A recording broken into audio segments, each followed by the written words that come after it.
Alright, hello. Welcome to the video. This is H.P. Lovecraft's Dagon.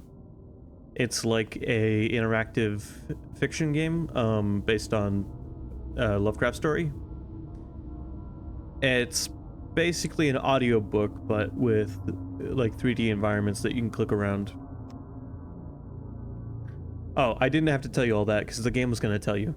Dagon is a faithful interactive adaptation of H.P. Lovecraft's work focused on story and atmosphere. You will not find difficult choices, action sequences, or inventory management here, and movement is limited to progressing through locations along with the plot.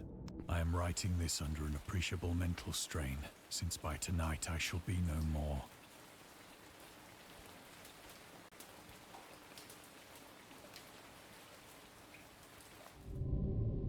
During the game, you will encounter interactive elements. Some of them will allow you to continue your journey. Others reveal interesting facts about the original short story, its historical background, and the author. Some of the trivia is hidden. In order to find these secrets, focus your eyes and look for the Elder Sign.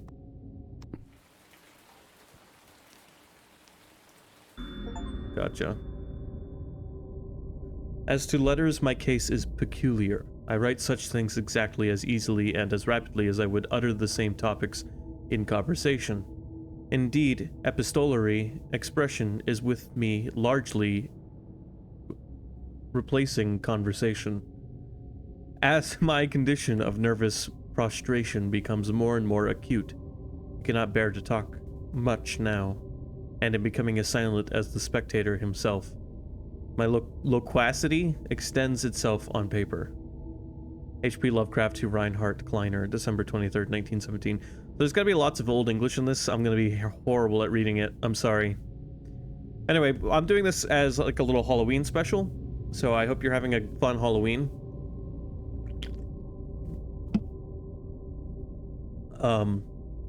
Let's do some more reading. Throughout his life, Lovecraft penned around 100,000 letters to his friends and fans, out of which about 10% survive to this day. But his tendency to endless correspondence was a relatively late growth. In youth, I scarcely did any letter writing. Thanking anybody for a present was so much of an ordeal that I would rather have written a 250-line pastoral or a 20-page treatise on the rings of Saturn. Selected letters, 1929 to 1931, H.P. Lovecraft. Lovecraft would often skip meals to afford postage. Collections of his correspondence have been published in various books, and selected letters can be found online. Some readers consider them his most important legacy. You can read the discovered trivia immediately, or go back to them later in the main menu. Turn off displaying trivia if you find that the feature distracts you from the story. I think I'll leave it on. I think I'm fine with reading trivia. Because this isn't very long.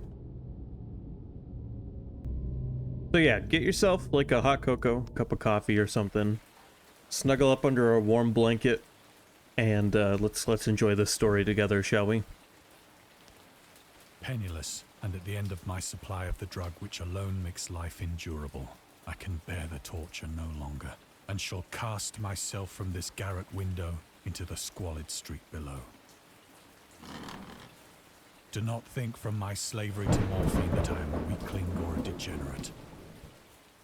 Slavery is a good way to describe that particular affliction. When you have read these hastily scrawled pages, you may guess, though never fully realize, why it is that I must have forgetfulness or death.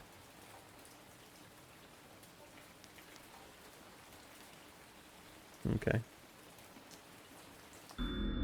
Morphine. Morphine entered into use in the 19th century and was routinely administered to treat severe pain during the American Civil War and World War I.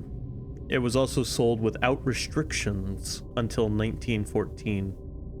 Morphine became more popular after the invention of the hypodermic syringe around 1854. Friedrich Serturner, who first isolated the substance, originally named it morphium after Morpheus, the Greek god associated with dreams. At the time when Dagon was published, morphine abuse, known as soldier's disease, already posed a big problem in the United States. Oof. It was in one of the most open and least frequented parts of the broad Pacific. The packet of which I was supercargo fell a victim to the German sea raider.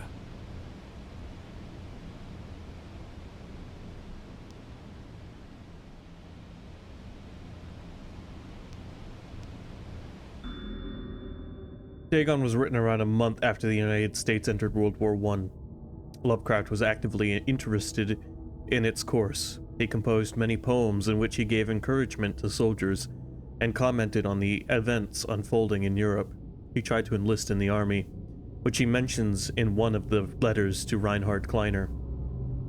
Some time ago, impressed by my entire uselessness in the world, I resolved to attempt enlistment despite my almost invalid condition. I argued that if I chose a regiment soon to depart for France, my sheer nervous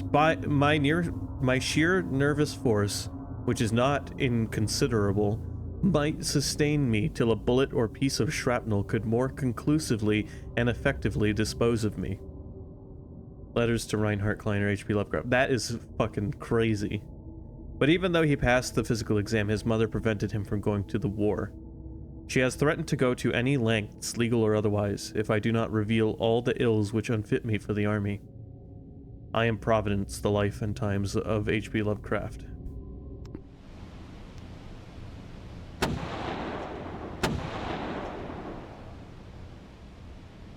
The Great War was then at its very beginning, and the ocean forces of the Hun had not completely sunk to their later degradation.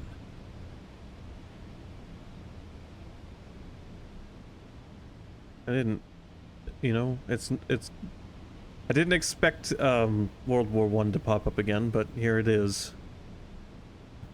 So that our vessel was made a legitimate prize, whilst we of her crew were treated with all the fairness and consideration due us as naval prisoners.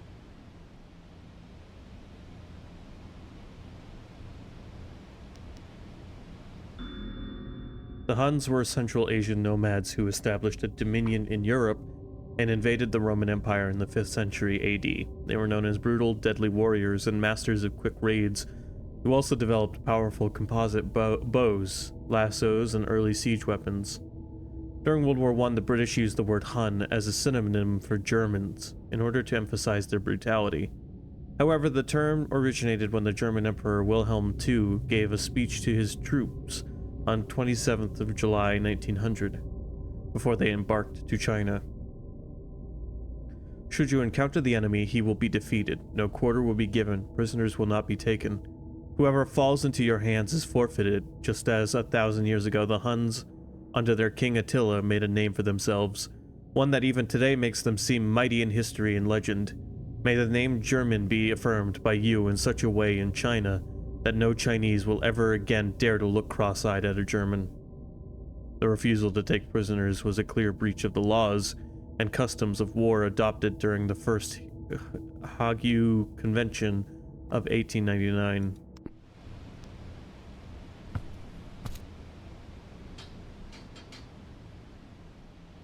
So liberal, indeed, was the discipline of our captors, that 5 days after we were taken, I managed to escape alone in a small boat with water and provisions for a good length of time. Prison break.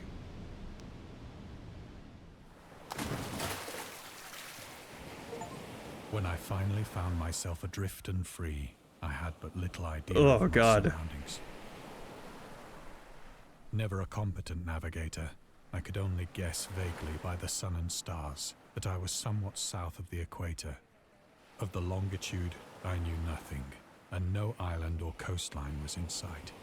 Can you imagine being out in the open ocean in this thing with no idea where you are?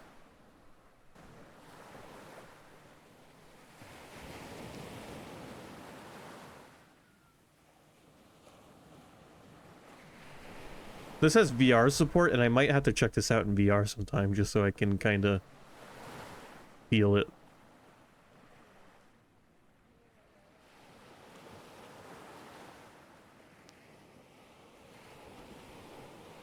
The weather kept fair, and and for uncounted days I drifted aimlessly beneath the scorching sun, waiting either for some passing ship or to be cast on the shores of some habitable land.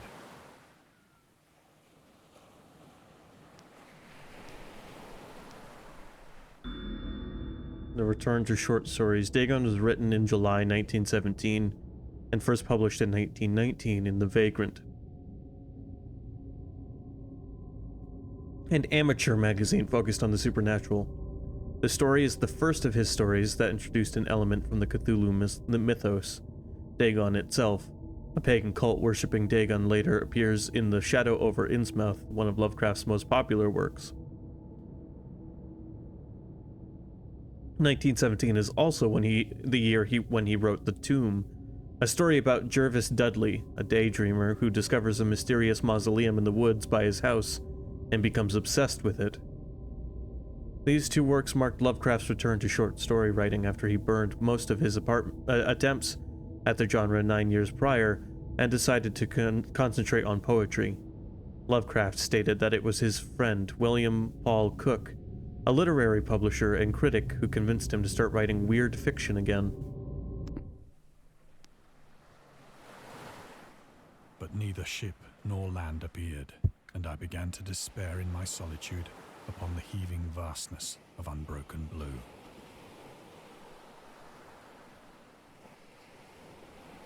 The change happened whilst I slept. Uh-oh. Its details I shall never know, for my slumber, though troubled and dream-infested, was continuous.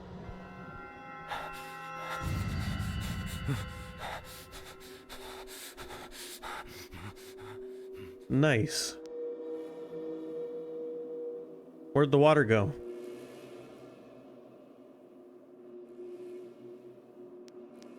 When at last I awoke, it was to discover myself half sucked into a slimy expanse of hellish black mire, which extended about me in monotonous undulations as far as I could see, and in which my boat lay grounded some distance away. Though one might well imagine that my first sensation would be of wonder at so prodigious and unexpected a transformation of scenery, I was in reality more horrified than astonished. This is kind of freaking me out because it's got like crab claws too. It's like a squid crab, and I hate it. For there was in the air and in the rotting soil a sinister quality which chilled me to the very core. The region was putrid with the carcasses of decaying fish and of other less describable things which I saw protruding from the nasty mud of the unending plain. Perhaps I should not hope to convey in mere words the unutterable hideousness that can dwell in absolute silence and barren immensity. There was nothing within hearing and nothing in sight save a vast reach of black slime. Yet the very completeness of the stillness and the homogeneity of the landscape oppressed me with a nauseating fear. The sun was blazing down from a sky which seemed to me almost black in its cloudless cruelty, as though reflecting the inky marsh beneath my feet.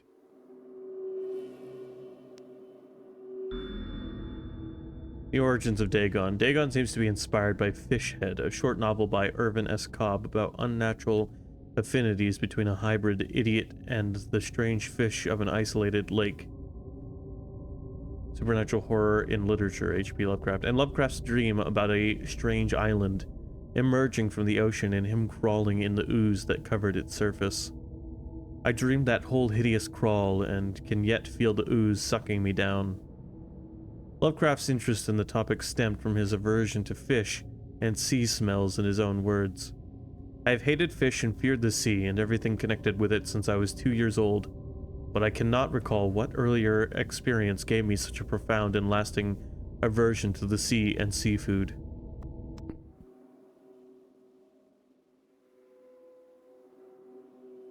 So this is like a landmass that rose up out of the ocean?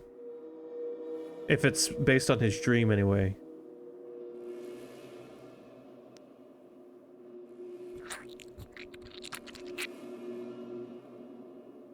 As I crawled into the stranded boat, I realized that only one theory could explain my position. Through some unprecedented volcanic upheaval, a portion of the ocean floor must have been thrown to the surface, exposing regions for which innumerable millions of years had lain hidden under unfathomable watery depths. So great was the extent of the new land which had risen beneath me that I could not detect the faintest noise of the surging ocean, straining my ears as I might. Ew.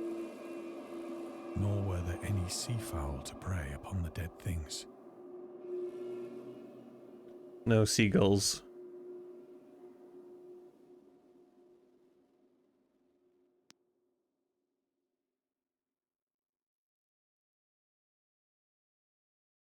Just lots of squids. And the great and mighty poo. The mystery of volcanic islands. Volcanic eruptions sometimes result in the creation of islands. Most of them are transient and erode after some time, but some prove permanent. The floating pumice, porous rock created when superheated, pressurized rock is ejected from a volcano, can move all across long distances and transport barnacles and macroalgae that cling to it. In 2001, rafts of pumice created during the eruption of a volcano near Tonga, Polynesia, eventually reached Australia. Thank you for telling me how something sort of like this could actually occur. Not to this extent, but... For several hours I sat thinking or brooding in the boat, which lay upon its side and afforded a slight shade as the sun moved across the heavens. I see something up there.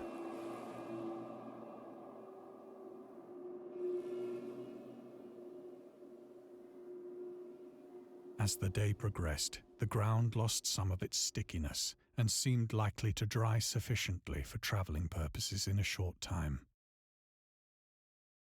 That night I slept but little, and the next day I made for myself a pack containing food and water, preparatory to an overland journey in search of the vanished sea and possible rescue.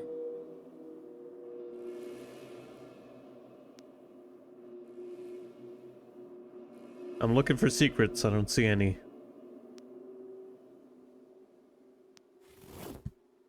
On the third morning, I found the soil dry enough to walk upon with ease. What is this? The odor of the fish was maddening, but I was too much concerned with graver things to mind so slight an evil, and set out boldly for an unknown goal. What is this thing?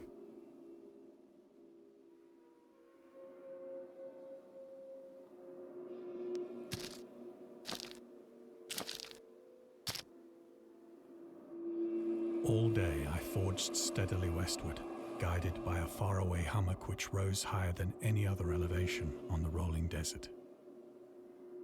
Imagine if there were creatures like this in real life.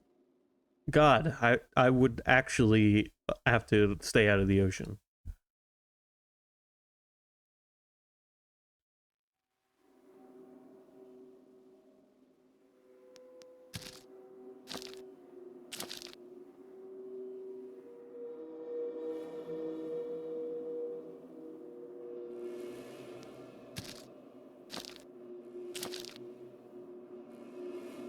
That night, I encamped, and on the following day still travelled toward the hummock, though that object seemed scarcely nearer than when I had first espied it.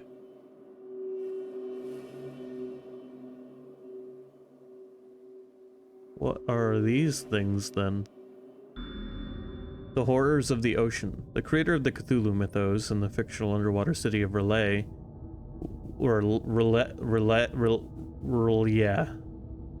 was convinced that life could not exist at the bottom of the ocean because the water pressure would make it uninhabitable. Today we know that the darkest depths of the ocean are home to many peculiar organisms.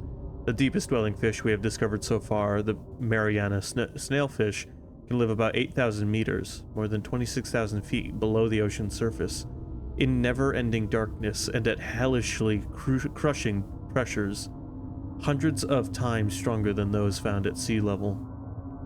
Upon glancing at the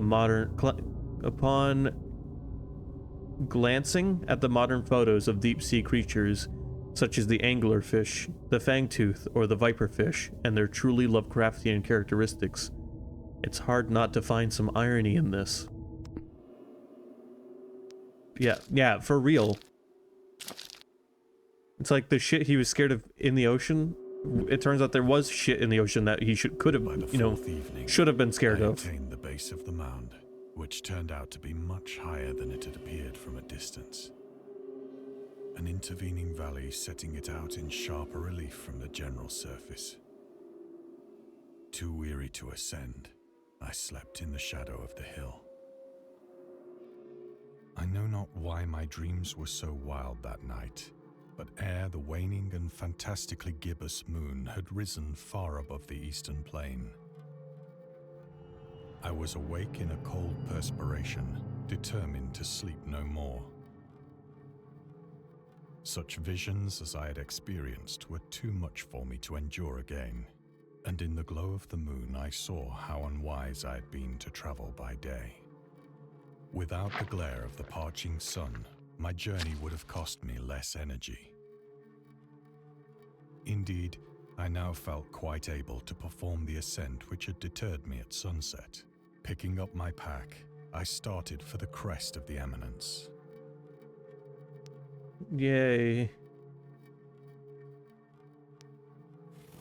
I don't know if I'd want to climb a mountain at night. The monotony of the rolling plain was a source of vague horror to me.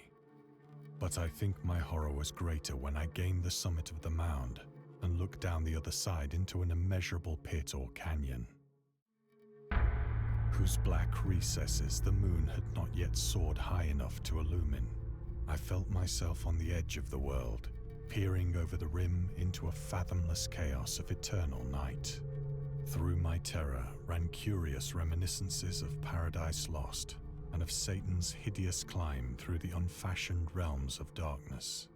As the moon climbed higher in the sky, I began to see that the slopes of the valley were not quite so perpendicular as I had imagined. So we're just gonna shimmy our way on down here, are we? Ledges and outcroppings of rock afforded fairly easy footholds for a descent, whilst after a drop of only a few hundred feet, the declivity became very gradual.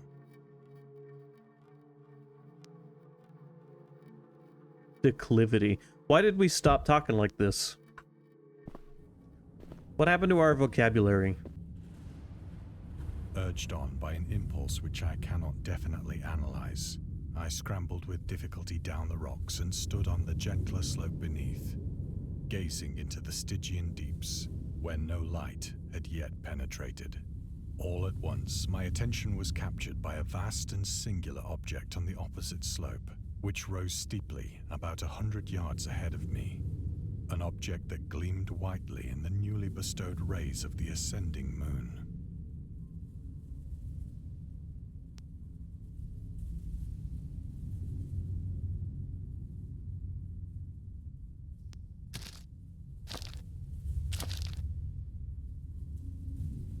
That it was merely a gigantic piece of stone, I soon assured myself. But I was conscious of a distinct impression that its contour and position were not altogether the work of nature. A closer scrutiny filled me with sensations I cannot express. Yeah, you walked up to it and looked at it closer. For despite its enormous magnitude, and its position in an abyss which had yawned at the bottom of the sea since the world was young, I perceived beyond a doubt that the strange object was a well-shaped monolith, whose massive bulk had known the workmanship and perhaps the worship of living and thinking creatures. Dazed and frightened, yet not without a certain thrill of the scientist's or archaeologist's delight, I examined my surroundings more closely.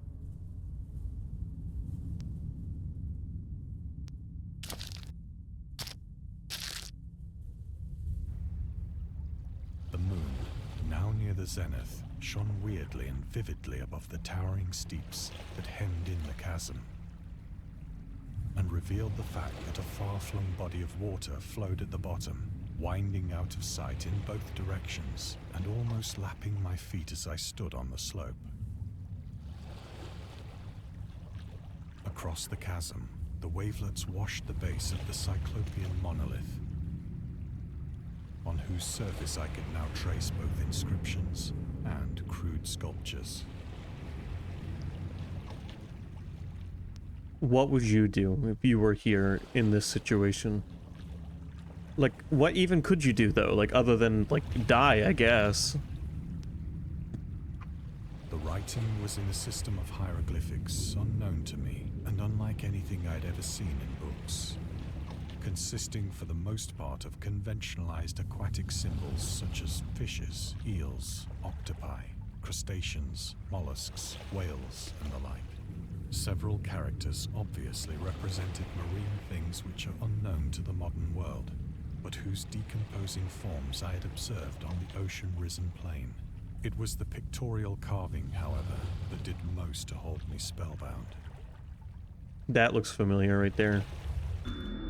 Storytelling methods. Dagon contains many themes and storytelling methods that Lovecraft developed in his later works, such as telling the story through carvings, At the Mountains of Madness, The Nameless City, journals and characters' notes, the shadow out of time, The Haunter of the Dark Islands emerging from the ocean, The Call of Cthulhu, or fictional beings and deities based on real events and mythologies, Migo in The Whisperer in Darkness. It's also considered the origin of the popular Cthulhu mythos. Some of Lovecraft's other stories also conclude in a manner similar to Dagon. But let's skip the details in order not to spoil the ending. Yeah, I wouldn't want to spoil the ending of a Lovecraft story. Plainly visible across the intervening water on account of their enormous size were an array of bas-reliefs whose subjects would have excited the envy of a doré. I think that these things were supposed to depict men, at least a certain sort of men, though the creatures were shown disporting like fishes in the waters of some marine grotto, or paying homage at some monolithic shrine which appeared to be under the waves as well. Yeah, this shrine. Of their faces and forms I dare not speak in detail, for the mere remembrance makes me grow faint, grotesque beyond the imagination of a Poe or a Bulwer. I don't like these faces. They were damnably human in general outline, despite webbed hands and feet, shockingly wide and flabby lips, glassy, bulging eyes, and other features less pleasant to recall. Curiously enough, they seem to have been chiseled badly out of proportion with their scenic background, for one of the creatures was shown in the act of killing a whale, represented as but little larger than himself. Uh-huh. I remarked, as I say, their grotesqueness and strange size, but in a moment decided that they were merely the imaginary gods of some primitive fishing or seafaring tribe. Imagine that swimming around in the ocean, though. Like a sentient merman thing the size of a goddamn whale. Some tribe whose last descendant had perished eras before the first ancestor of the Piltdown or Neanderthal man was born.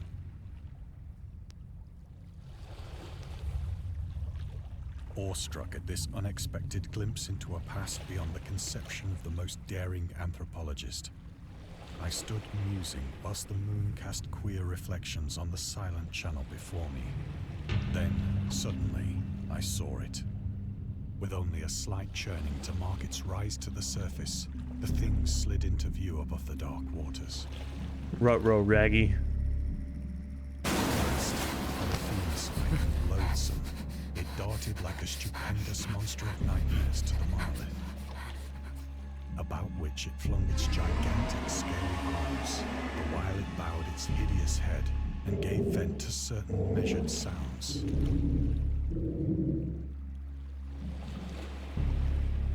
I think I went mad then. Yeah, I mean, what else are you gonna do?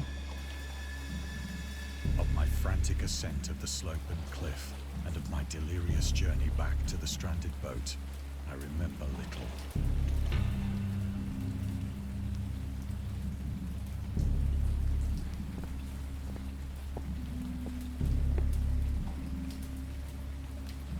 I believe I sang a great deal and laughed oddly when I was unable to sing.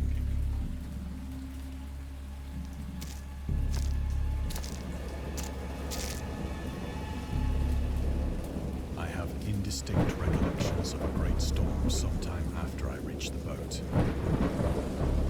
At any rate, I know that I heard pearls of thunder and other tones which nature utters only in her wildest moods. And the whole thing's gonna sink again because of all the rain, right?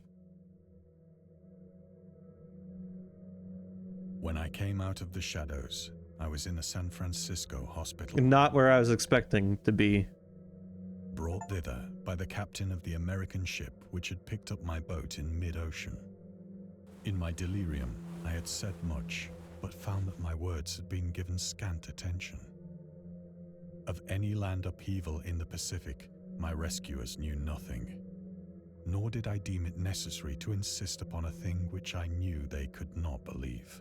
So the question is, did all that happen, or was he just like having nightmares and delirious? You know? The journalist. Lovecraft was a prominent figure in the world of amateur journalism. In 1915, he started publishing his own journal called The Conservative, which included political and social commentary, poetry, short stories, and literary criticism written by him and other authors. Howard was a skilled wordsmith, but he also took criticisms to heart, which resulted in his decision to step away from writing poetry and concentrate on weird fiction again. For the first time since his teenage years, Dagon, published in 1919, is one of the short stories written during that period, 80 years before I was born. In this example excerpt from The Conservative, the master of horror fiction explains his attitude towards warfare and the idea of world peace. Why any sane human being can believe in the possibility of universal peace is more than the conservative can fathom. Should the entire civilized world agree simultaneously to disarm, one or more nations would undoubtedly retain secret armaments and at the proper time take advantage of their more altruistic and less astute contemporaries in a wild career of conquest against unarmed victims. No country is or ever can be above warfare until the basic impulses of the human animal shall have miraculously changed. It fucking predicted the theory of deterrence and like the Cold War and stuff like the Cuban Missile Crisis. No shit.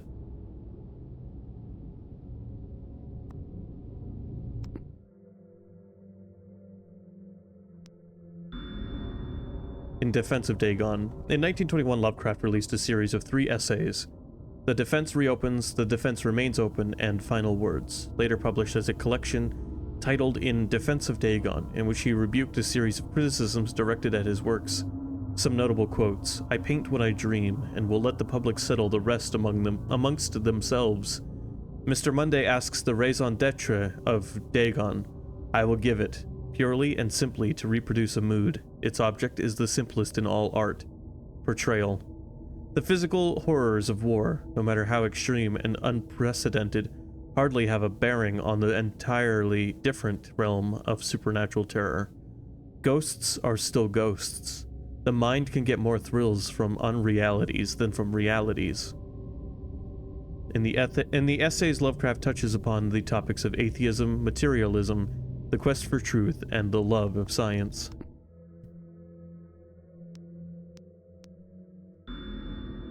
Lovecraft considered himself an atheist and absolute materialist, which he attributed partly to the early childhood interest in astronomy and science in general. In his own words, "I am indeed an absolute materialist so far as actual belief goes, with not a shred of credence in any form of supernaturalism, religion, spiritualism, transcendentalism, metapsychosis, or immortality. All I say is that I think it is damned unlikely that anything like a central cosmic will, a spirit world, or an eternal survival of personality exist. They are the most preposterous and unjustified of all the guesses which can be made about the universe, and I am not enough of a hair splitter to pretend that I don't regard them as errant and negligible moonshine. In theory, I am an agnostic, but pending the appearance of radical evidence, I must be classed, practically and provisionally, as an atheist. Like, bro could write a goddamn letter, let me tell ya.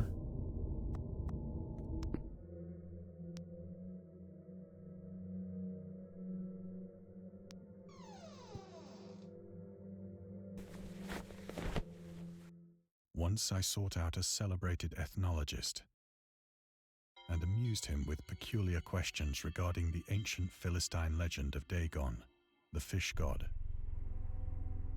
Oh, here we go.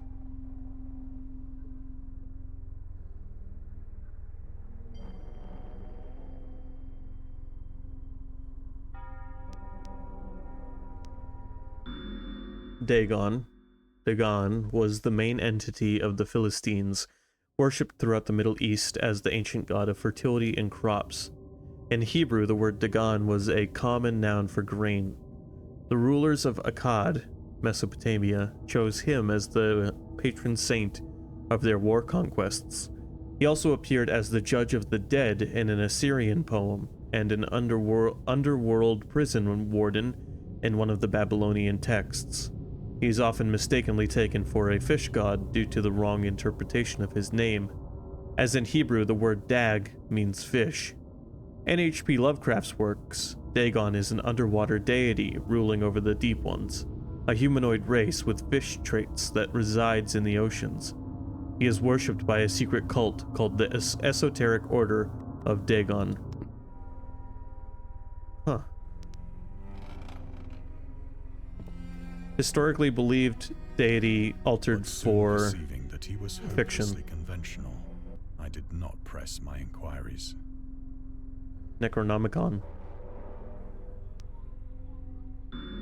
August Derleth and the Cthulhu Mythos. August Derleth was an American writer and anthologist. He also befriended Lovecraft and published many of his works through his company, Arkham House. Although he greatly contributed to the popularization of the author's works after his death, he is surrounded by numerous controversies. One of his most questionable decisions involved introducing the good versus evil doctrine. Derleth was a devout Catholic to the Cthulhu mythos, which contrasted with Lovecraft's view of the world and his approach to cosmic horror. As a result, the author's works are often misunderstood and misrepresented in today's culture. It is also worth noting that Lovecraft was never really interested in creating a mythology, and the term Cthulhu mythos was coined by Derleth after the author left the mortal plane.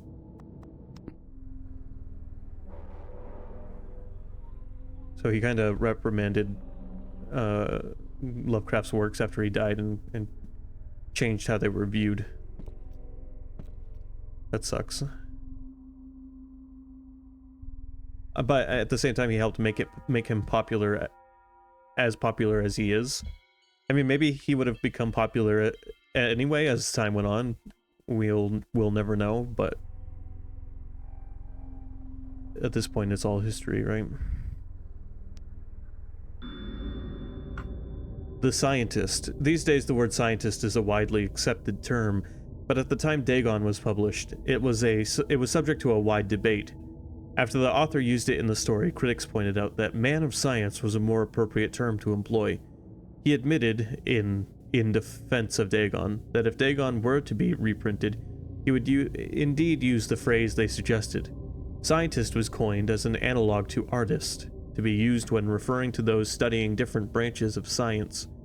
Yet in the 19th and early 20th century, scientific researchers in Great Britain and the United States were of the opinion that man of science, resembling the term man of letters, was the only proper choice. Among other things, it was gender specific, indicating that science was an endeavor to be pursued by only one sex. The term scientist became more accepted only after World War II, and man of science started fading into obscurity as an old-fashioned synonym. Not a bad thing. Man of science sounds cool because man of war sounds cool, but it's a lot easier to just say scientist. More. It is at night, especially when the moon is gibbous and waning, that I see the thing. I tried morphine, but the drug has given only transient surcease, and has drawn me into its clutches as a hopeless slave. So now I am to end it all, having written a full account for the information or the contemptuous amusement of my fellow men. Lovecraft on tobacco and alcohol.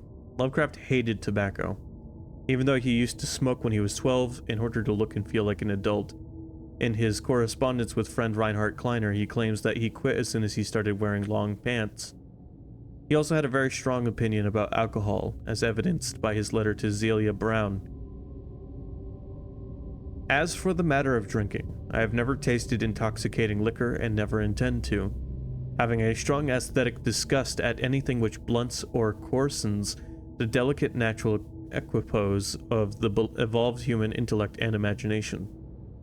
Drinking excited my personal repugnance, hence I don't drink. Let the herd do what they will. I am rather in favor of prohibition, the prohibition of any one antisocial force as well as of any other. Yeah, I used to more or less feel the same way about drinking, but I do it occasionally now and it's fine. A little bit of brain inhibitants once in a while is okay, I think.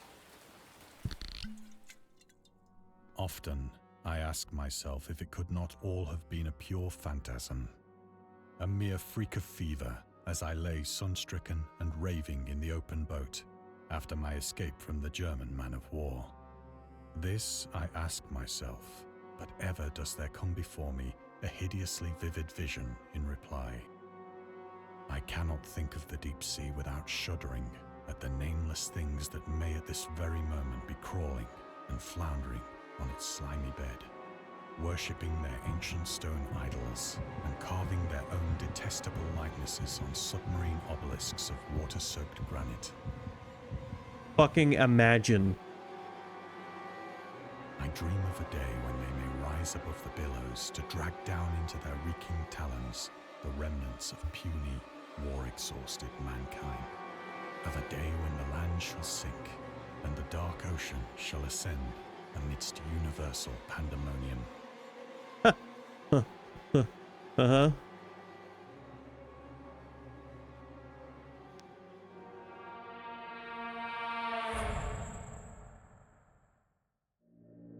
The end is near.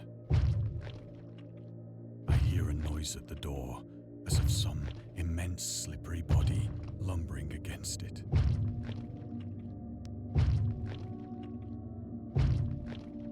Great.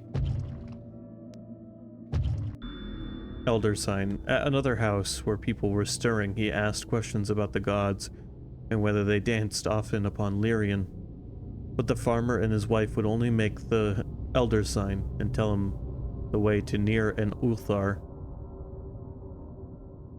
The Dream Quest of Unknown Kadath, H.P. Lovecraft.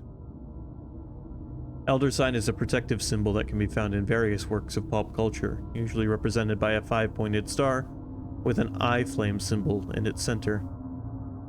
For example, in games inspired by H.P. Lovecraft's writings, it is supposed to ward away all kinds of cosmic horrors. However, this is a latter version of the sign created by the author's friend, writer August Derleth. In our game, we have used the original symbol, as designed by Lovecraft, in the form of a 6-pointed branch, which he sometimes included in letters to his friends.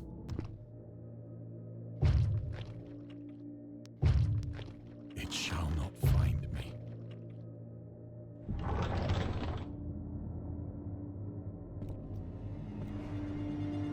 God, that hand!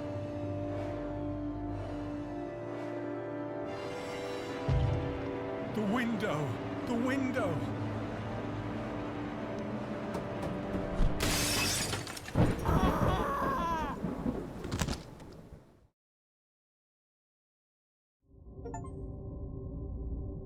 Thank you for playing. We hope you enjoyed immersing yourself in our little pool of cosmic horror.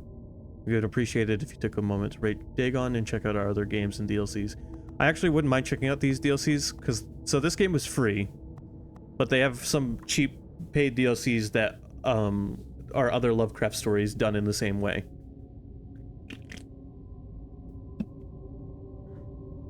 And possibly other authors. So that was cool. That was very fun. Yeah, I love Lovecraft. I love Lovecraft derived works. I've definitely seen more stuff derived from Lovecraft than I have actual original Lovecraft stuff. And scary stories have been accompanying men for centuries. They have many faces and forms, but what is their purpose? Why do we enjoy being afraid so much? During our therapy, I'll try to...